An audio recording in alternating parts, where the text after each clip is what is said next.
You aren't lazy. You are overstimulated. Let's be real about that feeling in your chest.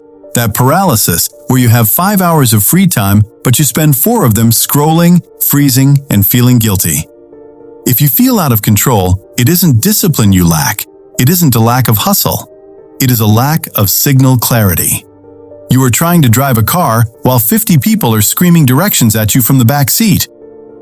That is your brain on modern algorithm. Here is the reality. American Gen Z is the first generation to have their dopamine receptors fried by short-form content from childhood.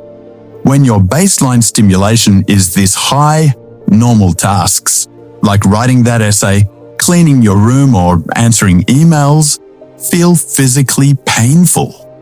Not because they are hard, but because they are boring compared to the chaos on your screen.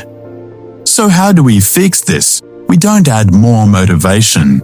We subtract the noise. Here is a practical 3-step dopamine detox you can do right now. Step 1. The Grayscale shift. Go to your settings. Turn your phone screen to grayscale, black and white. Suddenly, Instagram and TikTok look like newspapers. They lose their psychological grip.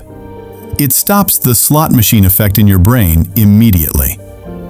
Step 2. The 10-minute boredom. This is the hardest part. Sit on your floor or a chair. No phone, no music, no podcast. Just sit for 10 minutes. Let your brain scream for stimulation.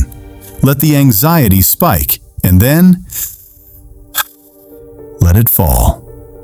You need to prove to your nervous system that you can exist in silence without dying. Step 3. Deep monotasking. Pick one task, just one. Set a timer for 45 minutes. Phone in the other room. If you are writing, just write. If you are cleaning, just clean. We are retraining your attention span to handle low stimulation activities again. You are capable of deep, meaningful work. You are capable of building a life you love. But you cannot do it while you are drowning in static. Clear the signal. The discipline will follow. Go try it.